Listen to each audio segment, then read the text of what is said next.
Обществознание – это самый популярный предмет, который сдают на ЕГЭ и ОГЭ. Для этих ребят экзамены пройдут легче простого, ведь они уже показали отличные результаты. Республиканская художественная гимназия-интернат имени Касима Давлеткильдеева принимает республиканский этап Всероссийской олимпиады школьников по обществознанию.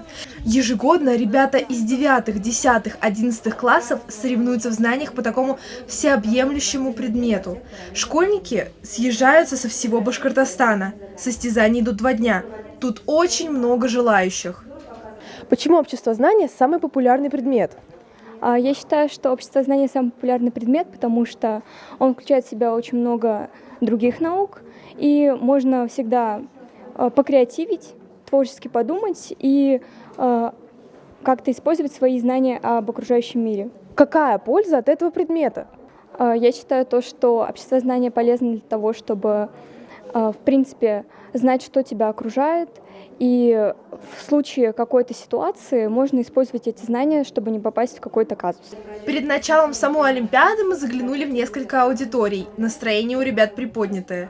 Конечно, ведь до этого этапа добрались те, кто по-настоящему уверен в своих силах. Интересно, как не испугаться такой ответственности, такого объема информации и дойти до такого уровня? Для каких профессий важен этот предмет? Для огромного количества профессий, от экономиста до логиста, до связи с общественностью. Как нужно готовиться, чтобы оказаться здесь?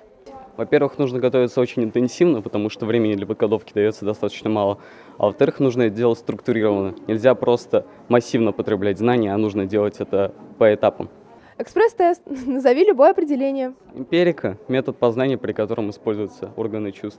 В каждой аудитории установлено минимум 2 камеры наблюдения. Списать у соседа или воспользоваться шпаргалкой невозможно. В помещениях также дежурят волонтеры. Хотя, как мне кажется, у этих ребят даже и мысли не пробегает как-то схитрить. Тут собрались истинные знатоки обществознания. Впереди лучших ждет всероссийский этап. Вот там уже реально окажутся самые умнейшие.